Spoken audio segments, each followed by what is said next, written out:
Nasty. Nasty. Yeah. They were called Nasties, and they were nasty. Some of the things that we've seen are so horrific. These films not only affect young people, but I believe they affect adults as well. An extravaganza of gory violence capable of depraving and corrupting those who watched it. I have never seen a video nasty. I wouldn't. I actually don't need to see what I know is in that film.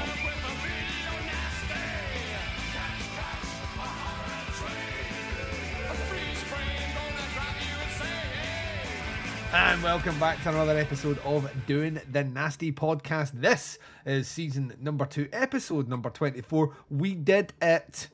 We got this episode recorded before the end of the year. We're back on track. That's how that song goes.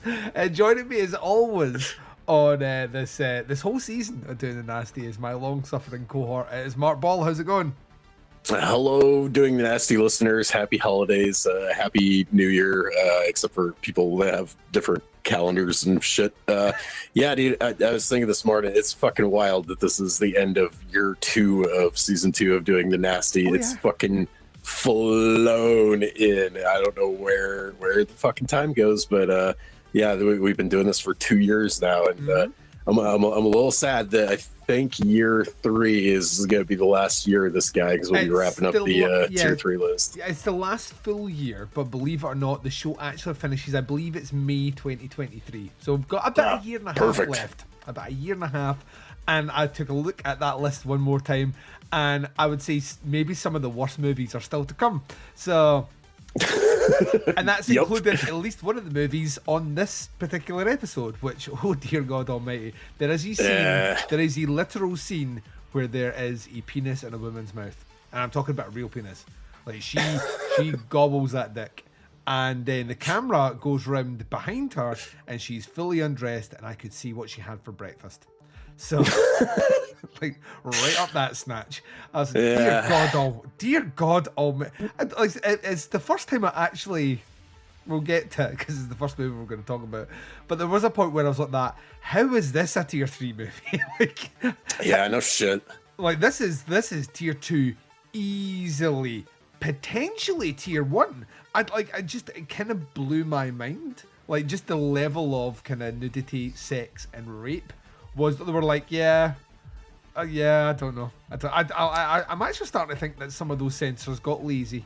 I was just thinking that, like, they had already put together the tier 1 and tier 2 lists, and then this one somehow fucking flew under the radar, and they're like, oh well, shit. I mean, we got to put it on one of the lists, so I guess we'll put it on tier 3. But I made the comment on Twitter after I got done watching this last night, where I was like, I think I got tricked into watching porn for the show. This is 2/3 of a pornographic fucking, and not in a good way, not in a sexy way. This is I'm not going to kink shame anyone. If you stroked it while watching that, good for you. All I'm going to say is if you did it in real life without consent, then go to jail. That's what I say. Yes. But yeah, like I did, like, there's like because we're kids of the internet age now, in that we grew up obviously before like the internet, but we were at kind of without throwing you under the bus here, Mark. We did mature as people that masturbate around the time that the internet started giving us the option of being able to look up things as opposed to having to like steal magazines from your parent. The messages are all confused now. Like, see, in a movie, if I see a woman start to suck on a man's dick, I feel like my dick should be in my hands. What is the appropriate action here? Is it to stay in my trousers? I literally don't know what I should be doing right now. This is awkward. Yeah, it's kind of like a way where I don't know if you guys, I was gonna say you guys. I don't know if you had like the same thing growing up, but if I watched a film with my mum in the room, even like as a kid, and someone like a guy and a woman started kissing on screen, I got incredibly uncomfortable. Like that. Well, that's the same feeling I had when there was like full-blown sex happening on the screen and I was sitting fully clothed. I was just like, what am I doing here? It's like, I don't know, I'm so confused. Like, everything is wrong here. Yeah, like, I suppose we should address this. The two movies we're covering in this episode, first one is Escape from Hell, aka fucking Hell on Earth or Hell's Prison, or I don't have a clue. And the second movie we're discussing is a little movie called Martin, which is done by this lesser known director called George A. Romero, who made this movie right before he made Dawn of the Dead. Another movie that didn't do anything at all. So, like, very, you know what I mean? It's just like, we couldn't have picked two more, well, I see, the internet couldn't have randomly selected two more different films if it fucking tried for this episode. And as a result, my brain just didn't want to cooperate at all. They're both sexually charged movies, but in two very, very different ways. Yeah, sexually charged movies. One in the hands of an auteur and the other one in the hands of a pervert. Like, I get a feeling the director of Escape from Hell just liked the idea of watching women shower. Because there's about 7 scenes in this movie where, like, cleanliness on set must have been at a high, but there's just a whole lot of, like, showering scenes, and I'm like, why are we doing this again? Oh, that's right, because of the director. So yeah, we're going to get into these two. Like I say, two very different movies. Very much looking forward to the conversation. But as you noted, this is the last episode of 2021. So before we swing into our reviews proper, I suppose it's courtesy and custom on the show to ask you how you're doing. I'm doing well. It's the end of the year. Where work's kind of winding down until January, where it gets fucking balls to the wall. This is usually comfort food movie watching time for me. Like I go back and watch, Star Warses and Marvel movies and Lord of the Rings. Yeah, Escape to Hell. Yeah, that one's snuck in there. That's the opposite. That's a discomfort watch. They're in the rotation. I got you. I know what you're saying. Yeah, it's a weird. I don't know. This is another weird year. We're heading right back into another fucking COVID explosion. This will be the podcast that got me through COVID in a lot of ways, because I haven't been going to concerts or doing fun stuff like I usually would be doing. So I've spent a vast majority of my free time the last 2 years watching shitloads of movies at home and occasionally sneaking out to the theater or whatnot. But weird, just strange times. So I don't know. We're ending another year on kind of a melancholy note where I'm like, well, things aren't perfect. I mean, I'm still alive. I've things could be a hell of a lot worse, but I hope this is third year in a row saying this. I hope fucking 2022 is better than the previous 2 years. I don't have a lot of faith, but maybe. I kind of feel nowadays like when you ring in the new year, you should be given like war paint, like kind of Rambo headband to wear. Should be upgrading your armor and your weapons and just ready to dive headfirst into battle, because that's probably what it's going to be. It does feel like after like the year before and this year, particularly when the year finishes, a big sign should pop up saying level 3. You know what I mean? Like, you're like, all right, oh, good day. It's been an interesting one. I realized, and I don't even think it was necessarily a conscious decision, but I went to loads of like cinema viewings. August, September, October, and then the last movie I saw in the cinema was the day before Halloween, I think. It was the 30th. And then I've not been, and it's not because there haven't been things at the cinema that I wanted to go and see. I just didn't go. And there's been things, definitely there's things out just now that I would go and see, and I'm just like, and then obviously this whole thing started sparking up again. I was like, yeah, we're just gonna stay at home, like just for a wee while. Just we're gonna ride this out. We've done it before. At this point, it's not as much. I think it's frustration more than anything else. I think everyone knows kind of what they have to do, but it's just the frustration of having to do it again. which is fine. I mean, it's like that way where you go for a shit and you wipe your ass and you're like, yep, and that's still dirty, that's still dirty, that's still dirty, that's still dirty, that's still dirty. What the fuck is going on? and like, so that's kind of where we are right now. This is the 15th shitty wipe. And we're just praying that the next one comes back clean. I don't know. My analogies are all over the fucking place, and none of them feel comfortable. And they're all centered around the ass at the moment, and I don't know why. Right, we have an interesting show ahead of you, ladies and gents. We're going to be discussing, like I said, Escape from Hell from 1980, distributed by Trauma. Oh, no shit. This is a shame on you, Trauma. Shame on you. I think this is before Trauma. I think if we work that, I think this is about the same time like Trauma did. It was mostly just distribution and not filmmaking per se. Right. Like, yeah. I know they did like the original Mother's Day, but even then, I don't think that. I think that's a Trauma distributed film, and that's a movie that was on the They national picked it up. Yeah, as opposed to one they made, and obviously they would do like mid-80s. You were starting to get all their Toxic Avengers and all those things that became, Trauma movies. This is still on the point where they're just hawking any old sleazy smut for shekels. So yeah, we're going to be doing Escape from Hell from 1980, and then we'll be following up with our final movie review of the year, Martin from 1976. So let us take each. I am curious to find out who does the intro for this. Like, I'm like, the thing is, I've been spot on a lot this year, but I'm like, I really want to hear like Stephen Thrower talk about Mad Fox. He's in there. I sat down. I was like, oh, it's Stephen Thrower, yay! But I have no idea who's like. Kind of feels like this could be an Alan Jones effort, just because it's an Italian director, but it could be anyone. But I want to hear them talk about this movie and not mention sex. That could be fun. And then you're going to hear the trailer for the movie. When we return, Mark Ball, we're discussing Escape from Hell right after this. This is Hell Prison, 1980. Filmed by Edward G. Muller, which is a pseudonym for Eduardo Mulagia.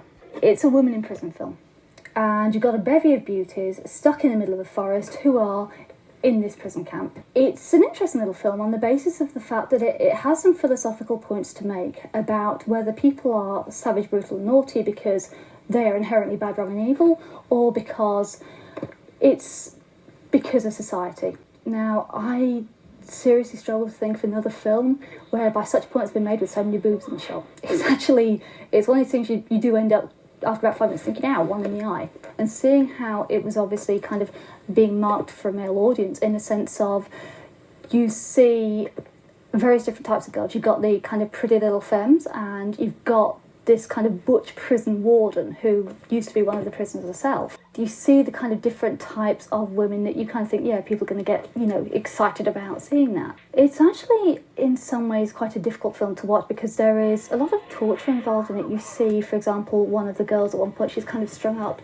kind of Christ style. You actually feel her humiliation. The interesting thing in some ways as well is about the way that the music is used in it. We have a couple of instances where you actually have diegetic music that's actually from within the scene being used. You see, obviously, situations where record players are used to contrast some quite beautiful classical music against the extreme violence. It has got some alternative titles. For example, Escape from Hell. It was re-released as Savage Island. It was basically a composition of this film and also Hotel Paradise, which was a companion piece, and it's important to note that both of these were shot back to back, so we have this splicing going on. This was done by Charles Band. He kind of recut it a bit and also added some new stuff with Linda Blair. Despite her involvement in it, she actually told the distributors that she was very concerned that the film would be marketed on her back, because as far as she was concerned, she was just a little cameo role. However, the distributors, being the lovely guys they evidently were, completely ignored her.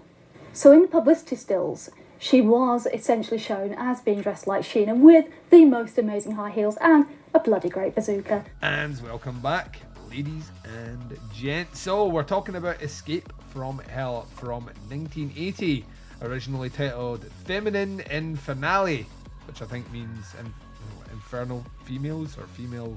Women's hell, maybe. Potentially, yeah, women's hell. I don't know, they all seem to be enjoying themselves. That's a lie. No one is enjoying themselves in this movie at all. The movie stars Anthony Stefan, Anita Wilson, Christina Lee, that's an unfortunate surname, Sanita Lodetti, Luciano Pigazzotti, Serafino Profumo, Mattia Nicolti.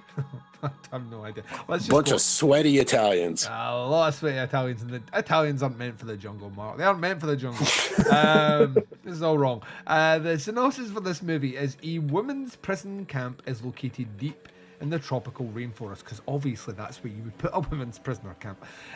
Sadistic guards and a warden from hell make life almost unbearable for the inmates. And any infraction, almost unbearable? Was there a part of this that was bearable? I mean, the showers. I mean, I guess. Yeah, the showers look good. As a viewer, the showers were good, Mark. And any infraction of the rules is dealt with swiftly and savagely. The camp doctor, now that is the doctor of the camp, and not like a "Hi, I'm the doctor." Like the camp doctor is horrified at what he sees happening, and drinks heavily to push the horror away. I don't think that's right, but we'll get to it. To me, it just feels like he's an alcoholic and then he grows a conscience, as opposed to he had a conscience which he's trying to get through the day by drinking. I may be wrong. Finally, the inmates have had enough. They've had enough. Or is this synopsis poorly written by Ed Sutton of edsutton at mindspring.com? Finally, the inmates have had enough. Double had. That means they cancel them out, so the sentence is now... They had enough, but then they had just enough. Yep, this is had enough. So two hads mean they cancel out, so the sentence is now just, finally the inmates have enough. So there we are, which is poor English. And they enlist the help of the doctor to try and escape. Once again, I think it's the doctor that initiates the escape and not the inmates. But we're going to get to this in a second. Oh wow! I knew when we joked about this 2 weeks ago when we recorded, it was going to be kind of sexploitation, and it was going to be a bit kinky and a little bit filthy, and we knew it was going to go that way. And then I sat down to watch it, and about 10 minutes into it, I was like, this is porn. Like, I am watching a porno. Yep. And like I say, it's not often, and I keep coming back to this scene because you don't generally see this, even in sexploitation movies. You don't generally see a man's penis go inside a woman's mouth for obvious reasons. That's a step too far. Generally, their head would obscure it, or their hair would obscure it, or something. But no, you'd see a shaft get grabbed and a woman's head go over said shaft. Granted, she doesn't do any movement, but that to me was quite shocking to see, because you don't see that in movies, and we are all over women's bodies here in terms of the camera work. And then on top of it, just the litany of things that happen in this movie surprised me, because once again, this is tier 3, so you go and going, right, it's sexploitation, it's not going to be that bad because it's tier 3. And there is multiple rapes in this. There's a female crucifixion. There is just murder in general of women, like torture and mistreatment, sex scenes, naked showering. I don't think any animals per se are actually killed here. I think it's just more just rubber toys after an explosion. But yeah, there's a lot of stuff that kind of floored me a little bit, in that I really wasn't expecting this. And I just want to stress down, none of it is good. Like, the sex scenes are not sexy. The rape scenes are poorly shot and very uncomfortable to watch. The acting is fucking terrible in this. Absolutely terrible.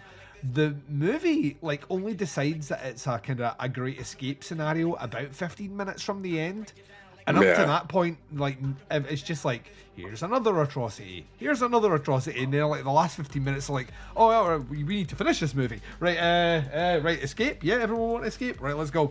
And then the whole escape thing is just fucking nonsense. It's let's escape with all these women, but kill them all off apart from 2. And the drunken doctor, he's gonna die. A hero? ? I don't know if that's the case. It's just all over the place. And then the last thing I mentioned before I hand this to you is two things that kind of broke my brain. One, the score in this is weird. Like, we're just using clips from, like, essentially classical songs that we're playing through here. And the dubbing, the sound design on the dubbing is fucking awful. Like, absolutely awful. To the point where there's did you see that there's only one female prisoner guard? And right. this, yep. Did you hear her voice?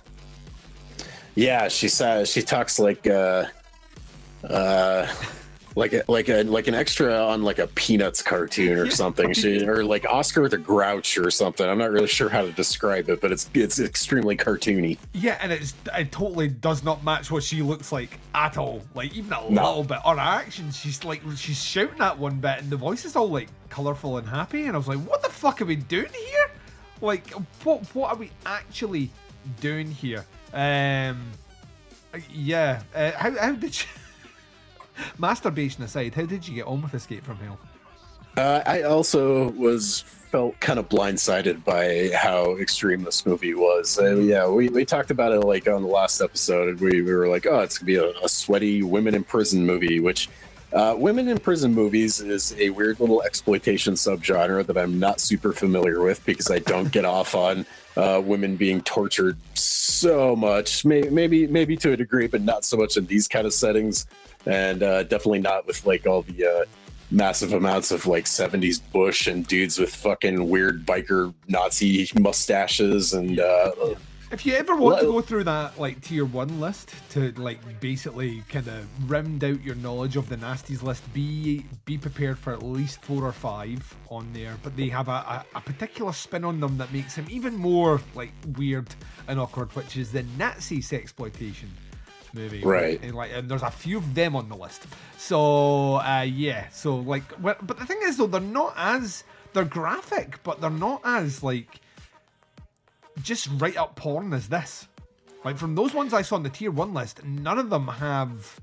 I mean, they have sex scenes, but like I say, they focus on the female anatomy and not on the males because that's how directors did things. But like there's an attention paid here to like show you like everything except the dick going in, which I just wasn't expecting at all, and it was weirdly off-putting. And I want to stress that's when I say off-putting, Mark, I don't mean I was like, yeah, take it off, and then it's like, oh no, there's a dick on the screen. I wasn't like that, not like that. What I mean is just like you have an inbuilt idea of how things will go or how scenes will play out, and when something goes beyond that, it's quite shocking. Even if the subject matter itself, it's more a shock to the system that it did something unexpected, as opposed to the shock of seeing something. So if that makes sense. Well, and there was a lot of focus on female nudity and sexual things happening to females in this, but it's just like the circumstances around it, and then you kind of have to start to wonder, like, did the actresses that signed up for this know what they were getting themselves into, and how were things? I mean, this is definitely looking at this through 2021 eyes. Like, I mean, back then, we talk about like movies that are shot in the Philippines and stuff a lot, where like life is cheap and like actors and crew members were probably horribly abused on a lot of these movies. That's kind of where my brain goes watching something like this, and it definitely just nukes any sense of like sexiness or like that this would be a movie that you'd take like a girl that you're trying to get with to. Like this is the opposite. Like if you did that nowadays, she's gonna get a fucking restraining order on you and think you're a psychopath. Yeah, but it's one step further than that. So you've got like in this movie, one of the surviving women is played by Anita Wilson, who is transsexual. Like she went through the operation in the 70s. So before this movie was made, so it's transitioned from male to female, and like her career is all these sorts of movies. Like it's movies like wait for it, you ready? It's movies like Hotel Paradise and Hellhole Women and Erotic Passion and Passionate Lovers and Beach Girls and Hell Behind the Bars, and you know, like just like a litany of clearly smut movies. So I get the feeling that the actresses probably did know what they were signing up for, but still, like, I think it's more the goal that this would be released not as a porno. Yeah, that was another thing I said yesterday. I was like, this belongs in the porno section. I can't.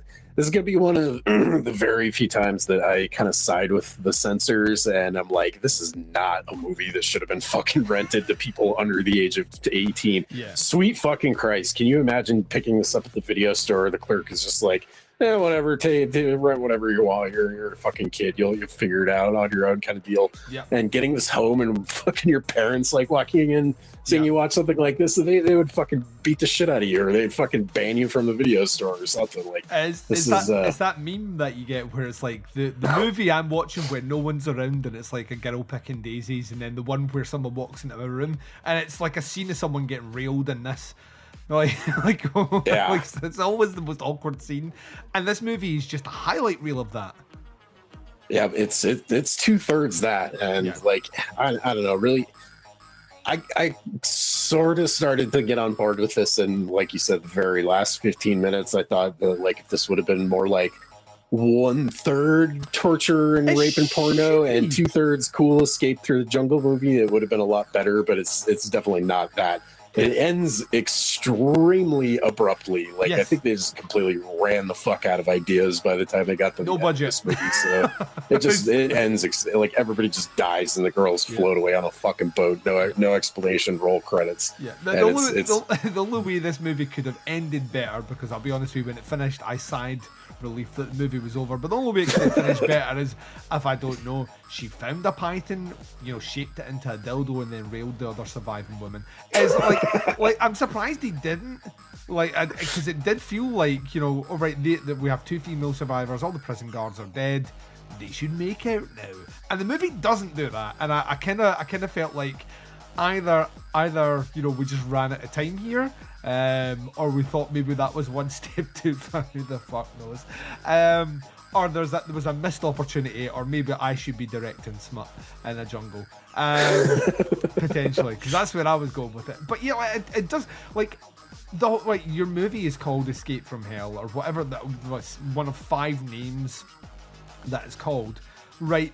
The title there says escape, right? So what we do is, like you say, we set up the first third of the movie, it's all the fucking awful shit, right? It's a hard sell and you have to get through it all, but then we start planning the escape about 30 minutes, 40 minutes into the movie. That's how you do it. But the escape doesn't really even get planned. It's not even planned about. Like, the doctor just decides one day he's going to help them, and that's about the expositional element here. I'm going to help you escape. Oh, that's great. Let's do this. And then it's 50. Their whole escape plan. Their whole escape plan, I gotta just remember too, is like so fucking ludicrous. Like, the doctor basically gives them like Ipecac or something to make them feel seem like they're super sick, and the whole thing kind of like, it depends on the fact that the new warden is a germaphobe. They set that up. It's such a weird detail to add here. He wears gloves throughout the entire movie in white. He wears white and these white gloves because he's a complete germaphobe. And I was like, that's a strange... but the thing is, it's Chekhov's germaphobe, isn't it? Because, they pay it off. It's a weird detail to put in, but at least they pay it off in the most stupid way ever. Right?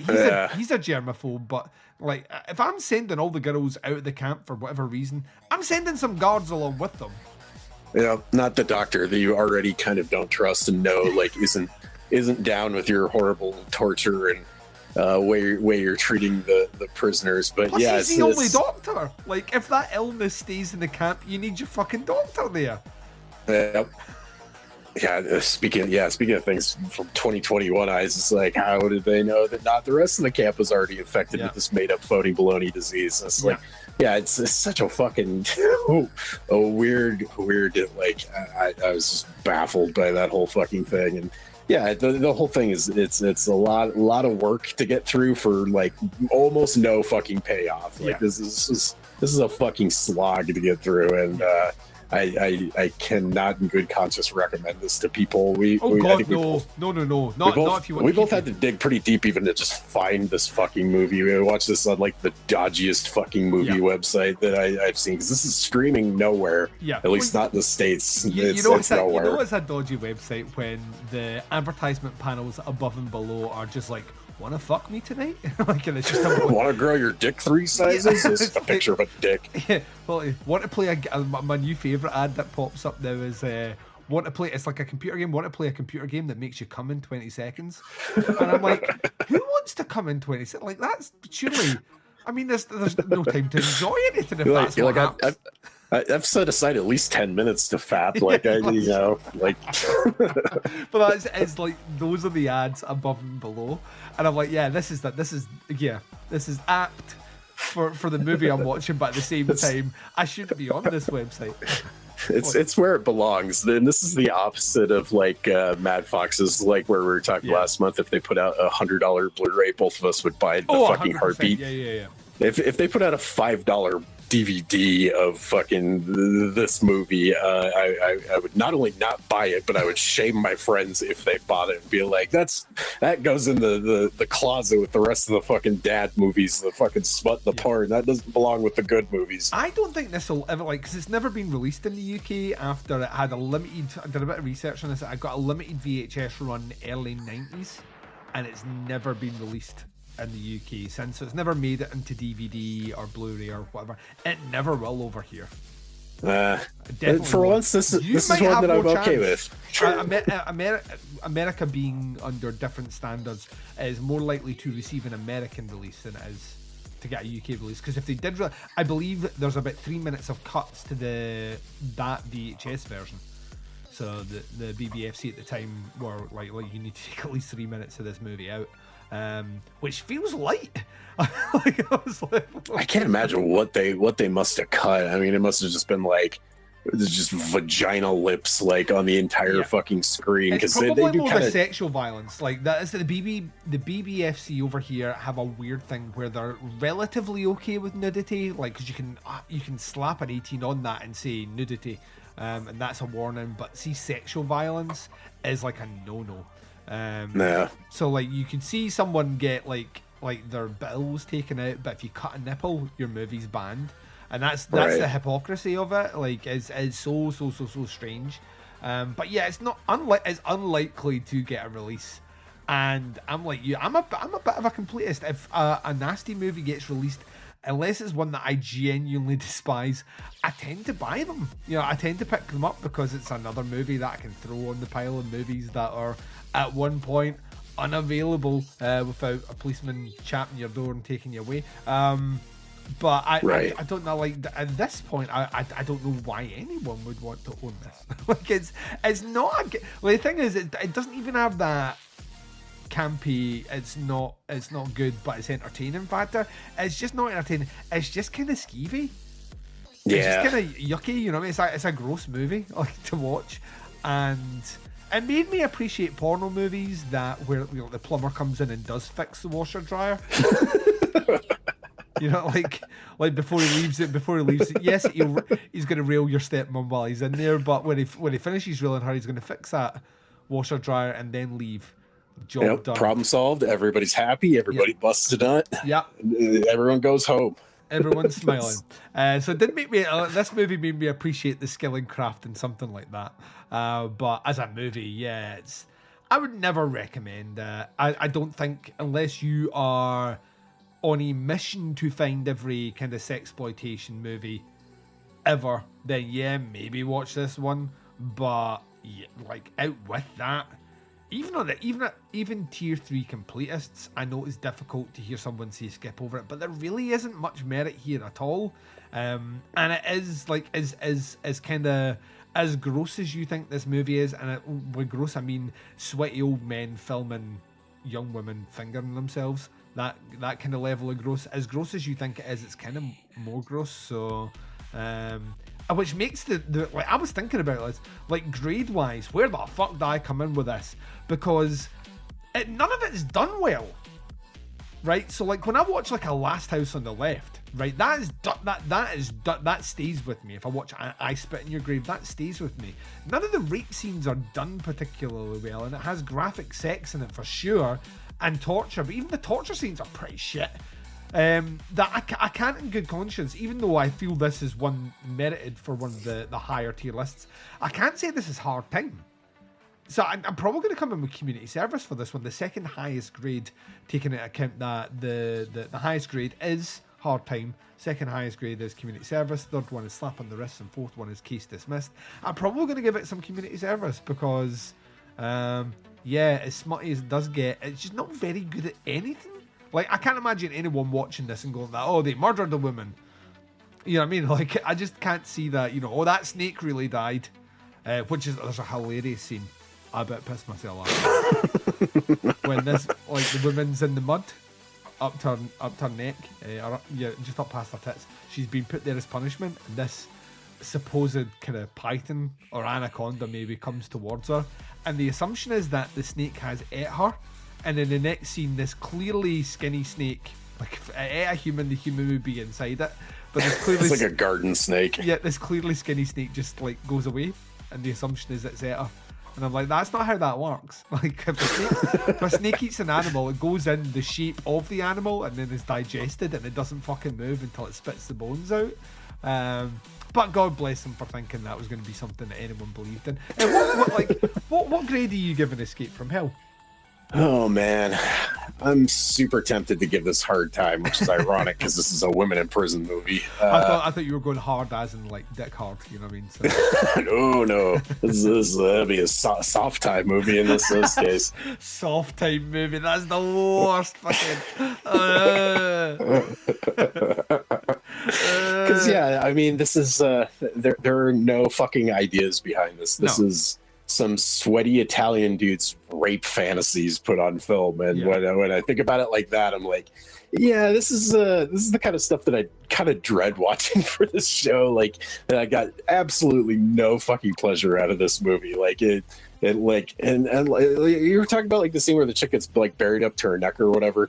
I almost think that's like about as close as this movie gets to doing something like kind of interesting. Yeah. And the rest of it is just fucking smut and torture and sweatiness, and like there's no excuse for it other than that. Yeah, this is some fucking weirdos fucking perverted rape fantasies. Like like I said, I'm not trying to kink shame people. I'm sure 99% of this was consensual and like on the up and up, but this isn't something I seek out like wanting to see like in any other circumstances, like at all. Like even when it's 10 minutes alone fap time, this is about 10 steps too fucking far for me. So I think I'm giving this fucker a hard time. So honestly, I think I'm throwing the book at this one, because this is and again, like putting yourself in the mind of a censor back in the 80s, like I was genuinely like really grossed out and appalled like at the idea of somebody not 18 renting this, because this is a fucking pornographic fucking movie 2/3 of the way through. So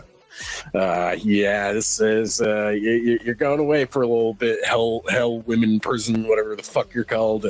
You know what you did, and you just maybe it's not getting like a like a life sentence or anything, but it needs to go away for a little while and think about what it's done in a fucking in a room with bars on the fucking door.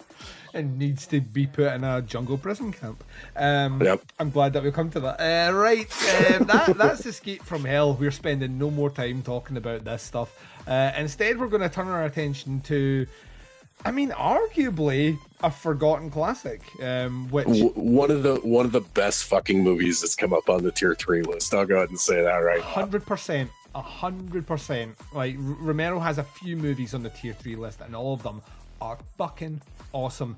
And this one here, I still think is underseen, but not until next year, when that second sight, like 4K Blu-ray and all the versions they're going to be putting out of this movie comes out, and then I expect to see the internet awash with has anyone ever seen Martin before? This movie kicks ass, and all those horror sites and like that. And like, You know, like those ones that give me the eye twitch. Like when Right. that's why I don't follow any horror groups anymore, because there's always, and like, right, there's normies out there that just don't follow it, but for people like that, has anyone seen this little gem called The Exorcist? And I'm like, fuck off and die. Fucking prick. Right, we're going to take a short break. You're going to hear learned folk speaking about Martin. I imagine Kim Newman. This feels like a Kim Newman.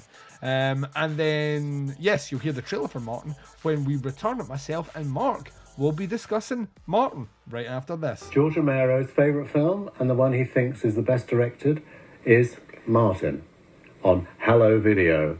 $29.95. Look at the price of this. Can you believe we actually paid that amount of money for these things?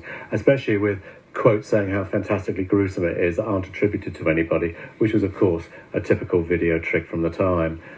This is the first production of George's with Richard Rubinstein, who would go on to do many, many movies. And it was based on a newspaper story that he saw about a serial killer drinking people's blood out of a goblet. And he thought this is a really interesting way of exploring vampirism in a contemporary context. So that's why you get lead actor John Amplas. Is he a vampire? Isn't he? You don't really know. And it's that ambiguity that a lot of critics took note of at the time, because this is a superbly made movie. A lot of the flashbacks while he's indulging in his little syringe theatrics were in black and white because of the gothic universal flavour that George wanted to bring to it. In fact, there was an original plan to shoot the whole film in black and white, but of course back then, as of now, that didn't seem like a very good commercial prospect. John Amplas was chosen by Romero when he saw him in a play where he played a Christian persecuted by Romans, and he felt that if he could do that well and pull it off, he could certainly pull off what is about illusion versus reality, really, with a bit of the whole... What did George call it? He called it the curse of Nosferatu. He never mentioned vampires. I actually met George on Martin for the very first time, and he was very erudite, very, very, keen to put across what he felt with the subtext in this movie. And it is very graphic. One of the reasons why, obviously, people thought that it was on the Video Nasties list. This was Tom Savini's very first collaboration with Romero, and I think they got on so well that it led to their previous work together. All in all, I think this is a pretty amazing film. I'm glad it was on the Video Nasties list. It probably meant more people actually got to see it. I mean, 3 things to note about this movie that you probably don't know. Although it was made in 1977, investors didn't break even with the movie until 1983. When it was shown in Italy, of course, it actually had a Goblin score, and it was recut to that. And Christine Forrest, who's one of the stars of the movie, ended up being Mrs. George Romero just after. My name is Martin. I'm 84 years old. People think I'm crazy when I tell them how old I am. I'd like to be normal. I just have a sickness. The only way I can survive is by drinking blood.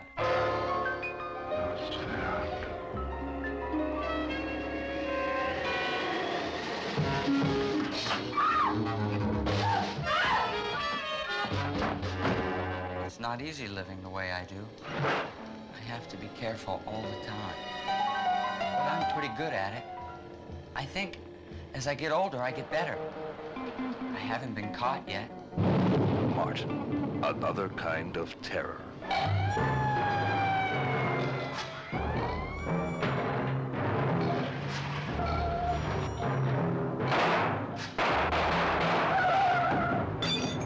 You see, people don't understand what's wrong.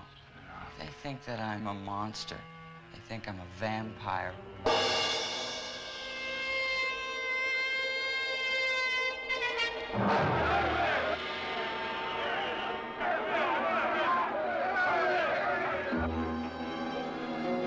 People don't realize that those things I see in the movies are not real. I don't have a whole lot of women. It's nice to watch them. I watch them a lot all the time. I have to be sure that nothing goes wrong. I follow them. I plan. I'm very careful. I have needles now.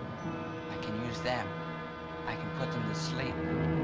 And it doesn't hurt.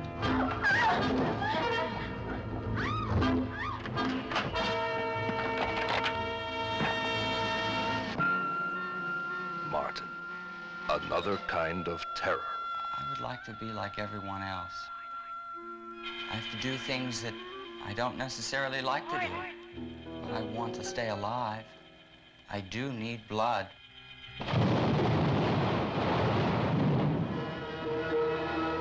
From the director of Night of the Living Dead, Martin.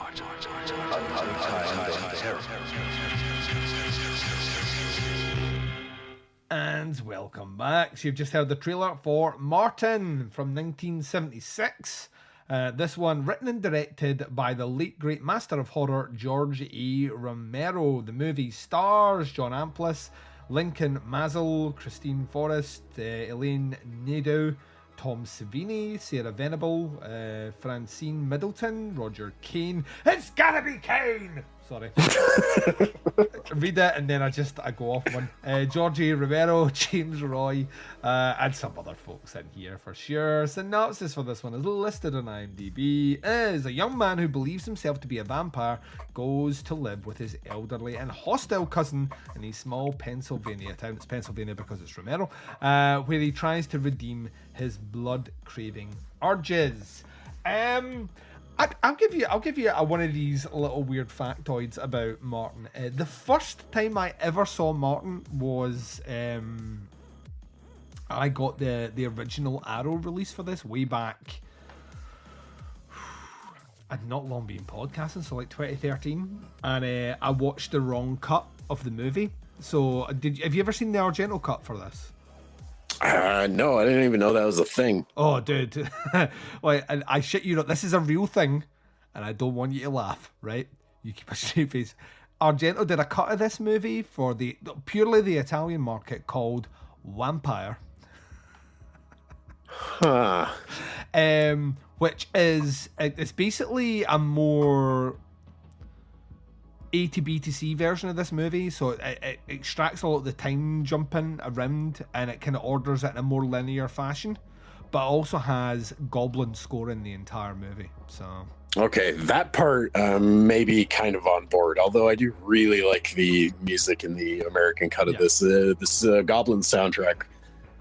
Might be one of the only ways you could improve on this. Yeah, so. and like to be honest, like the Argento cut is like a surprisingly good version, like a really, really good version. But then I'm the sort of guy that goes around talking about how much they enjoy the Argento cut of Dawn of the Dead. I really enjoy that as well. I think like, there's just something about the way he structures it that I find it really interesting.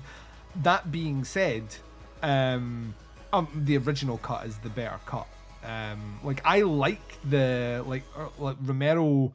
The way he jumps around, the way he implies things in this one is less direct as the Argento cut, and as a result, it's just, to me, it's a more interesting movie. Well, there isn't much to glean from the Argento version of this. It is very kind of A to B to C, whereas in the Romero original cut, to me, there's just a lot more kind of shades of grey that you can actually start to question what's going on, you know, how things are happening. I'll tell you the one thing about Martin that I can equate to Escape from Hell, and the only thing I can equate to, it's a very voyeuristic movie, and I don't mean that as in look all the tits. I don't mean that at all. I mean it's a movie that very much puts the audience in the eye of the, you know, and the eyes, perceptions, and feelings of the antagonist. Like, so in Escape from Hell, you're seeing all these women be raped by all these officers and them showering. And while you're seeing them showering, you're basically, that's because you're in the position of the guards. You're glaring at them. You're ogling them while they're showering, right? And this movie here, because the way Martin is portrayed as a character, like when he's like stalking or hunting or anything else, very much like a good slasher movie, it has a you know, you become a voyeur while you're, you know, watching it. But there's something about the way Romero, specifically his movies in the 70s, there's something about the way he films that makes it just kind of unsettling to watch, if you know what I mean. As his cinematography, to me, it's what makes it so interesting. It's what adds the dubiety to it. So I don't know if you. It's also a huge. Well, yeah, totally, and it's also such a huge character trait of Martin is that like he is not super verbal, which is kind of like why the one woman likes him. He just sits there like a cat fucking watching with these eyes and listening. But yeah, he spends a good lot of this movie just like observing people, and this, we kind of become like, like you said, we're in the position of Martin, where we're just watching these people, and like Martin like doesn't he has lots of stuff to do in this movie, but like I think that's that's also kind of why I like this cut, is because it takes a sweet time and it shows the characters like doing their everyday stuff kind of, and how, you know, we get a lot of characterization just by watching people, and not like them telling them like, oh, I'm a sad, depressed housewife, or I'm your cousin and I'm in a bad relationship. It's all kind of like Martin observing these things. I think that's a really interesting choice, and really puts you in the shoes of the character kind of. Yeah, I think it's the first, like, to me anyway, it's the first really, really interesting examination of how the 70s would change, like, classic horror characters. If you know what I mean? Like, so, like, the vampire, like, up until, like, about 2-3 years before this movie, Christopher Lee's still making Hammer Dracula movies. Right. You know what I mean? Where he's like, aha, I am the Count. Aha. You know, like, he's like just like still wearing all the goofy makeup and all the rest. And that's like, it's how things, I think, like Dracula 1972 AD or whatever it is, had come out like early 70s. And like, we're in the kind of, we've had Blackula's been out by this point, which is, you know, obviously blaxploitation version of the kind of classic Dracula story as well. So we've done all these things, and what's really interesting about it is like this is Romero's first like proper stab at like doing one of these classic horror entities out with zombies, and I love the fact that he kind of links it to like a real disorder. Like I mean, you'll have to look at someone like Richard Chase, who's a serial killer in the 70s. You know, who thought he was a vampire, and, you know, like murdered people to drink their blood and killed animals to drink their blood, and it's a real fucking thing. And I love the way that what he does is in this story is he introduces you to a character who, I mean, believes he's in his 80s, you know, like believes, like has these flashbacks to I love the way they're shot as well, because it gives us a flair for something you never really got to see from Romero, is this idea of how he could direct something kind of gothic looking, and it's really, really, really, really, really well done. I mean, out with something like Two Evil Eyes, where he does I can't remember the name of the one that he does in Two Evil Eyes, but he does a kind of Poe adaptation, and it's it's kind of set up the same way, with this kind of not overtly gothic tone, but it has that in there. But then also like just like the movie at no point feels the need to say he is or he isn't, and you're kind of left with this really interesting character study about someone who could be if your head's like grounded in the supernatural world, and you know there's weird and spooky things out there, Mark, then maybe he is, and this is maybe a more realistic interpretation of what a vampire is, or this is a character who like has a severe mental health issue that is going completely untreated, and it's only ever going to get worse, and it's led to where we are now. And either way, it's an infinitely fascinating like story. I think it's one of these things where, like, even watching it this time around, like the influence of Martin, I think, looms large over basically how we do things. From like, you've got Texas Chainsaw Massacre, I think, is always the starting pistol for right. Horror's completely different now. You know, like, we're not doing the goofy shit anymore. We're doing stuff that's grounded in realism, and then you move only 2 years removed from that, and you're getting Martin, which kind of feels like the answer to that. Like, I completely understand what you're doing here. Right, let's try it with something else. Like, we're taking it away from cannibals now, and we're moving it into the world of vampires, and as a result, I think it makes it very interesting. My favourite, I've said it before, like some of my favourite like movies that deal with vampirism ever are the ones that deal with it where there is that dubiety as to whether or not it's actually a real thing, or whether or not they take it as a character piece aside. So instead of I am the Count, it's like, well, you know, like a movie like Only Lovers Left Alive, where it's like that. How would it feel to be, or Kiss of the Damned? You know, it seems great to be like, you know, this immortal killing machine, but how would you live your life doing that? And at what point would you just want it to end? Or a movie like Byzantium, or Let the Right One In, you know, where we start taking things like to a different side. And then obviously the most modern version of this is the Transfiguration, not Transgression. Transfiguration, which is basically Martin, but it's kind of set in a ghetto, and it's a great movie, and it came out a couple of years ago. But I understand why this is not a success for Romero. One, it's Romero, and like the guy had the worst hand with distributors ever. Like constantly. You know, like, you imagine a world where like Romero's movies were properly distributed and he actually got paid the money he fucking deserved from them, how different the horror landscape would look. It'd just be like, I can't imagine. I'll tell you one thing, we would have far less of the Living Dead shitty horror movies out there, you know, where people can just use that in anything. But the other thing is I was thinking about was, like, you've got that aspect of it, but also this movie is 2 steps away from being an art house movie.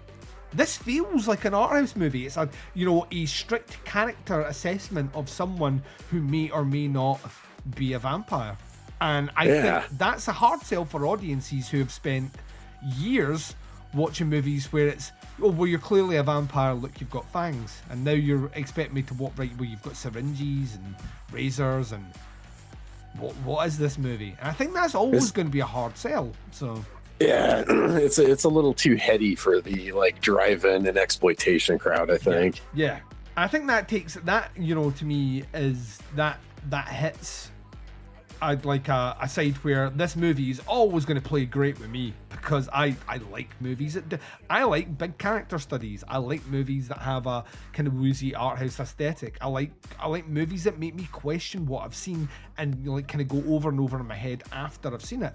But a lot of people who pay for a movie about a vampire just want to see a fucking vampire. So it upsets me, but at the same point, like I said before, like next year, fully expect everyone to fall in love with this movie. Like, just I expect to see my timeline awash with people that buy Martin for the first time, maybe sit down and watch it and just marvel over like how great Romero actually was as a filmmaker, because the assumption is the guy could, and it was the assumption mostly portrayed by studios, the guy could only make movies about zombies.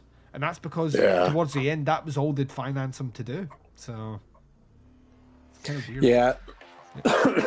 I think this is probably George's best movie outside of the original 3 Living Dead movies. Like, I think this has like the most going on and like the most to say. I think like I was just like sitting watching this last night. It had been a couple of years. I had a DVD copy of this way the hell back in the day. I bet that DVD goes for big bucks nowadays, or at least it will until the second sight release comes out. Because this was kind of largely unavailable for a really long time. I actually watched like kind of a not great looking, but like okayish looking rip of this on YouTube, and I think there's a lot of people still waiting to kind of rediscover or just flat out discover this movie, because it just was so unavailable for a long time. But yeah, man, I love this movie so much. It's like so many things. Like, I think it's genuinely pretty scary in a few scenes, especially the like it's like one of the earliest like I think like really proper like home invasion kind of scenes, which that's a subgenre that kind of drives me crazy just because it's been so run into the ground in the last like 20 years or so. But this one does it really well, and it's really scary. And I love the fact that it never, about the closest I think we ever get to it being like spelled out for the audience is when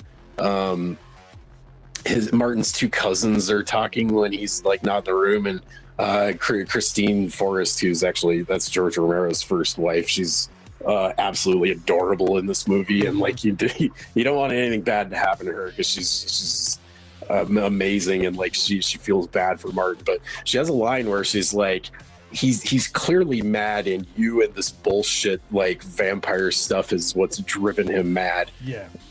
And that's about as close as we get to is like what it's, you know, spelling out to the audience what's really going on here. And other than that, they don't ever really say like, yeah, he's definitely not a vampire, or definitely is.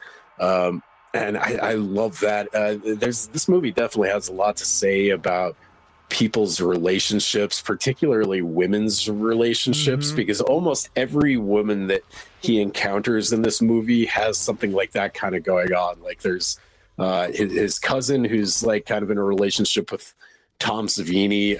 She doesn't really like him, and they spend a lot of the movie like arguing over the phone and shit. And then like towards the end of the movie, when she's getting ready to leave, she has that like kind of heartbreaking line where she's like, I don't really love fucking Tom Savini's character. He's just a way for me to get out of this fucking shithole town. And that's kind of the end of that. That speaks volumes to like kind of the way I think women were probably really treated back in that time period. And like the one that like in the big crazy house invasion scene, like that girl doesn't really get like a whole lot of characterization other than she's clearly in a relationship with a dude that she doesn't give a fuck about, and she's cheating on him and has this other dude like coming over. And that fucking line like gives me chills, where she's like, you're not even supposed to be here. And like that's what they're thinking about when there's a dude that's broken into their house. And there's just like this just deep, profound sadness to her, which like even Martin, who is like a fairly morose, like kind of melancholy character himself, he feels bad for her. And like he's the one that like he essentially loses his virginity, quote unquote, to and like definitely the way her character turns out. Huge spoilers here, hopefully you've seen this already, but if you haven't, it's on YouTube. The scene where he like stumbles across her in the fucking bathtub and she's like slit her wrists and stuff, and like this is kind of like the wind up to the climax of this movie.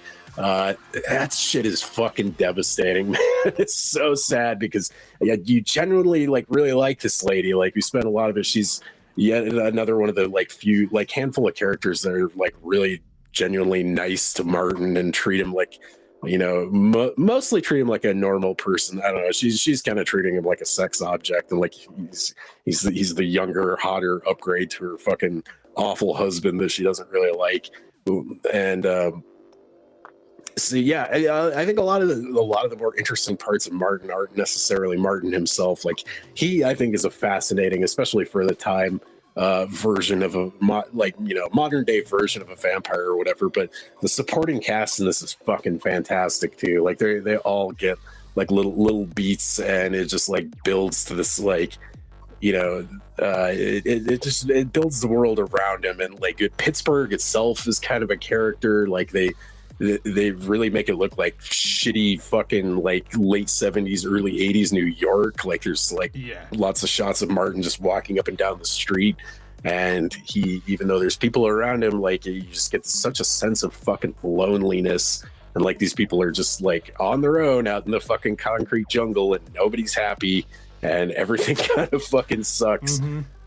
Which I don't know why that brings me such pleasure to sit through a movie. In the hands of a less talented, you know, director and editor, this would be a depressing as fucking hell movie. But I just find this movie so fascinating. I think Romero's editing has a lot to do with that. There are an insane amount of setups. Like very few scenes in this, the camera like stays steady for very long. Like Romero's he loved his quick edits, and there are thousands of shot setups in this movie, and like he's such a fucking masterful editor that like you're never really like. That's why we talked a little on the last episode. We talked a little bit about how they recently discovered like a close to 3-hour cut of this movie. Yeah.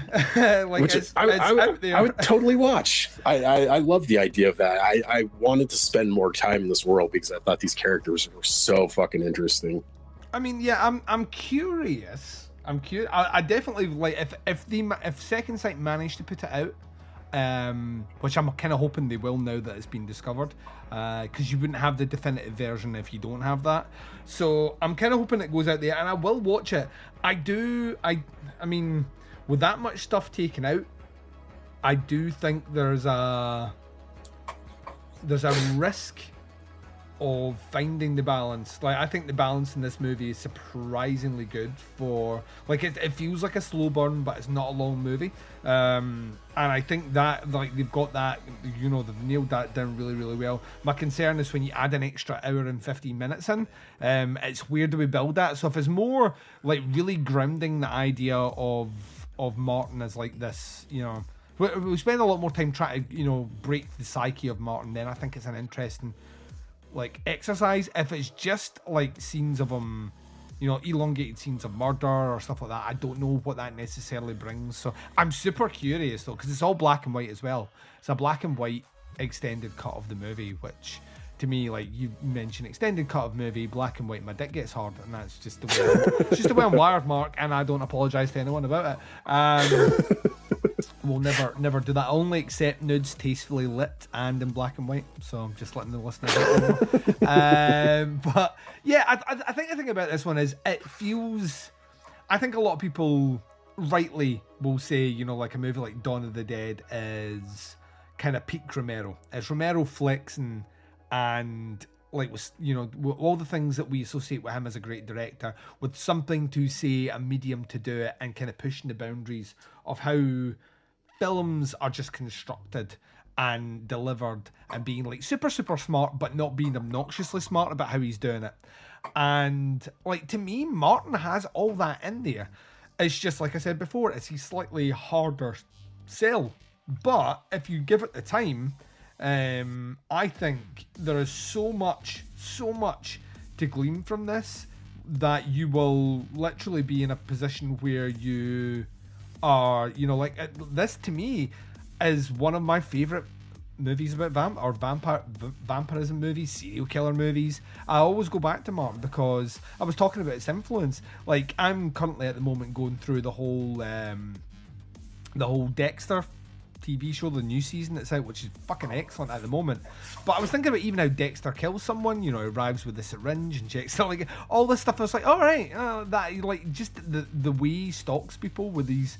And specifically this week after watching Martin, I was like, I mean, like, someone had to have seen, like, Jeff Lindsay, when they wrote those books, had to have been thinking Martin, because I can't think of many.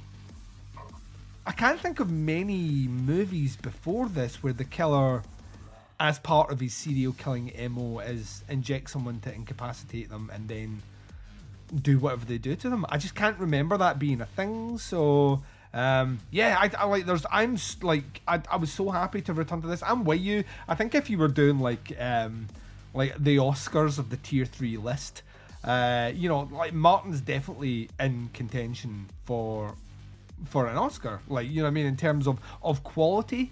It's up there, you know, it's up there in the same breath that I would use like a title like Suspiria on this list.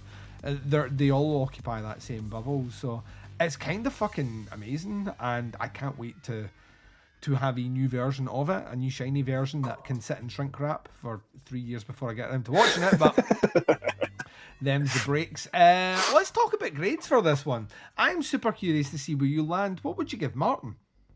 Oh man, I mean, it's not easy, this one, because it doesn't. No. It's not avert. It's not avert in any way, and it's not like even particularly all that violent either, or graphic.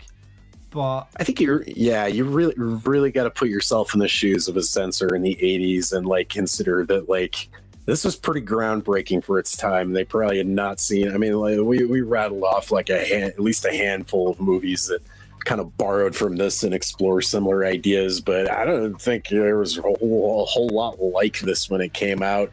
And there is like I said earlier in the show, this movie is like there is a huge like amount of like sexual tension in this movie. And it doesn't ever really play out in like a gross, icky way, but it's definitely there, just lurking right beneath the surface. Mm-hmm. And like, I mean, people refer to the scene on the train where we first see Martin, like, you know, splitting the girl's wrists and the blood just like basically money shots all over his chest, and it's just like, I see what you're doing here, George. There's sexual undertones to this movie, and like also we said earlier in the show, the sexual violence freaks the fucking censors the fuck out. But I mean, that aside, like this is this is gonna go in my subcategory of these movies of this belongs in a fucking museum. This is like, if this had better distribution, and if the Academy wasn't so like up its own ass and like hated fucking horror movies at the time, like I think this is like if you put Martin out nowadays, it would get some fucking Oscar nominations, I think, because I think it just explores like really interesting ideas that not a lot of other movies do, and it's just done so incredibly fucking well, and it's just like such a great showcase of, like I said, like how great of an editor and photographer and director George was. So I'm probably gonna case dismiss this one. They're like, especially compared to the other movie we talked about on the show, this is fucking tame as hell. Like there's a tiny little bit of nudity. We get the Dawn of the Dead 3M blood paint that doesn't look terribly realistic, and a lot of everything else about this that's kind of like spooky and creepy is like purely psychological, and like you really have to kind of put your thinking cap on about it a little bit. So yeah, I'm gonna fucking case dismiss this guy. Yeah, I'm 100% with you. I there's no way in any way, shape or form I could hit this with anything other than like a massive thumbs up from me and a huge recommend. Yeah, it's amazing, and if you've never seen it before, watch it or hold off for that release, because if you give Second Sight your money and buy that, it means they can do more of these transfers, and that Dawn of the Dead disc set they put out is fucking nuts. So yeah, I look forward to everyone next year telling me how great Martin is and have I seen it. Right, we're going to take our final break of this episode. When we return, we will be bidding you adieu for this year, but also telling you what January's episode brings up. Oh my god, what a double bill this will be. You'll be finding out what that is right after this.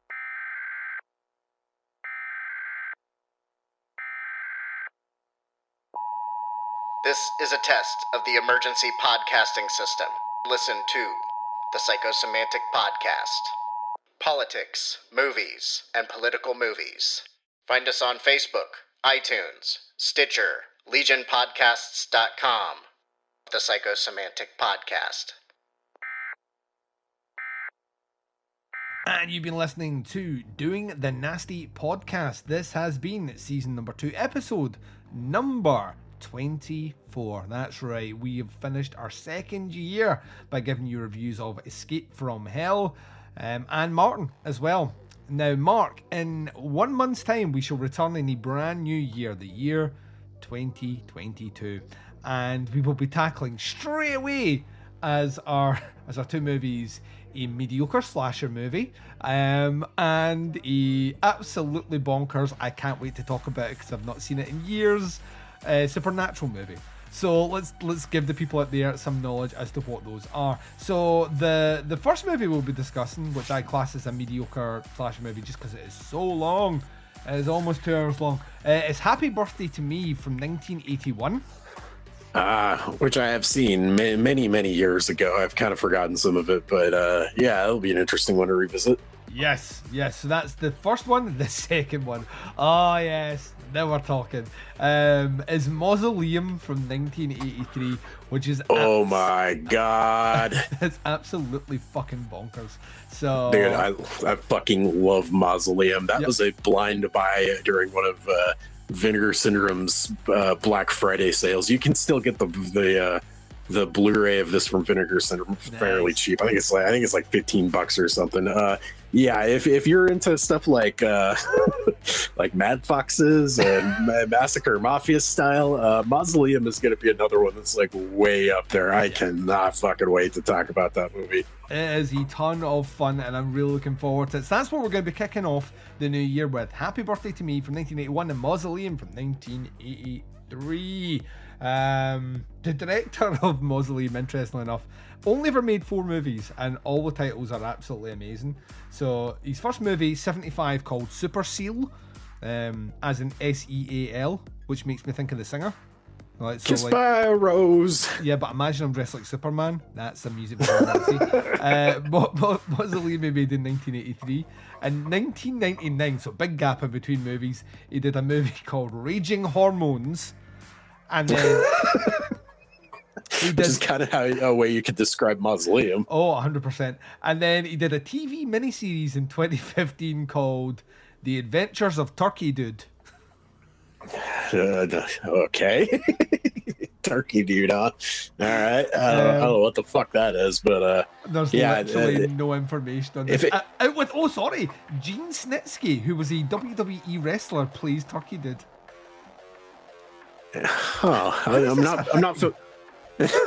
We might have to track this one down and sneak it in on a bonus episode or something. It sounds weird as fuck. It's a YouTube series. It's a comedy YouTube series. So yeah, it'll be on YouTube, so we'll be able to find it there. So that's our two there. Mark, before we bid farewell to our listeners, and we should just say just now, we hope you have a phenomenal Christmas, holiday, or whatever it is that you do during the end of December and into a brand new year. Also a phenomenal new year as well. Where can people check out your stuff online, buddy? Find me on the Twitter. That's where I'm most active. That's at the fancy Mark. Same with the Instagrams. Instagram it gets weirder and shittier the fucking more that I look at it. I got some weird notification on there not too long ago because it was the first time I'd logged in a while. It was like, did you know that your privacy settings are set up so that people can link your Instagram posts on other websites? And I'm like, yeah, that's what a screenshot is called, you fucking idiots. And that's how it's always been. And your dumb little privacy settings aren't going to fix that. But anyway, I digress. I am on the Instagram. I'm going to try and I did barely any photography stuff this year, which I kind of feel a little bit bad about, but hopefully I'll get back into that a little bit more in 2022. Find me on Letterboxd. I'm always reviewing shit over there. Those are nice little bite-sized reviews. I'm not one of these guys that like types a fucking novel about which if you do, I'm not talking shit. Like, God bless you, you're giving people, you're giving, like, some people I know like the big long reviews, but I don't particularly like writing them. I would much rather come on a podcast and talk about that shit. But yeah, I'm on the Letterboxd. It's Fancy Space Mark, I'm pretty sure.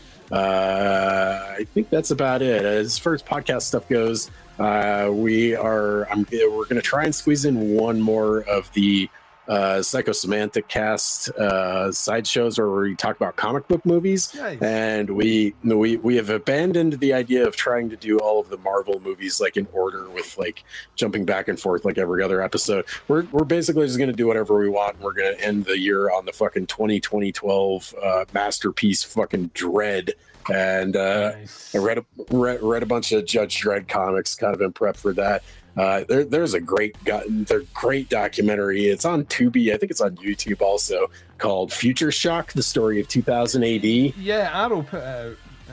If you're looking for the Blu-ray, Arrow Video put out a couple of years ago. So nice. I'm still to watch it, but I will get to it. It's fascinating. You're gonna love it. 2000 AD was like the punk rock older brother to Marvel and DC, and the 2000 AD has apparently been around since like the fucking late 70s. They've been cranking out like Judge Dredd and all these other fucking... like Baz that does podcast on the stairs with me, huge fucking fan, like huge fan, like the lesser known fact, unless you watch the documentary where they maybe mention it on there, the city in Dredd is actually based on a highly deprived area of Scotland. So there you go. And they totally name drop Mary Whitehouse in that documentary, because apparently she fucking hated those books back in the 80s too. And it was like, yeah, she hated everything, but yeah, she really hated fucking 2000 AD. You just know for a fact she was a filthy bitch behind closed doors that like getting pissed off. You just absolutely, yeah. Her and Trump like claiming to be the moral right, but yeah, you know they're into fucking some. Again, not the kink shame. Do what folks at home do what you like, as long as it's consensual and everybody's nobody's getting hurt or whatever. Yeah. But yeah, that is also kind of the point of this particular show, is to kind of poke holes in their their moral fucking brick wall that they try and put up around some of the worst fucking movies you've ever seen and some of the best movies that you've ever seen. So but anyway, yeah, that Dread show should be out hopefully before the end of the year. We're definitely gonna try and record that before the year is out. But other than that, yeah, this is probably the second to last podcast for 2021, and it's been a great year. I feel like we've watched a lot of fucking trash for this show throughout the year, but like I said on the last episode, I will watch 10 fucking awful women prison movies or fucking whatever if I can get one Mad Foxes in there, which I think Mad Foxes is probably my favorite thing that we did on this year's episode. I had to look back, and Massacre Mafia Style was last year, so this year Mad Foxes is kind of the standout. If you only track down one movie that you haven't seen from this year's list, make it Mad Foxes. 100%. Well, listeners, enjoy yourselves, take care of yourselves, have a great time. We will be back with you in 2022. For Mark Ball and myself, this is Doing the Nasty Podcast signing off. Nasty. Nasty. They were called Nasties, and they were nasty. Some of the things that we've seen are so horrific. These films not only affect young people, but I believe they affect adults as well. An extravaganza of gory violence capable of depraving and corrupting those who watched it. I have never seen a video nasty. I wouldn't. I actually don't need to see what I know is in that film.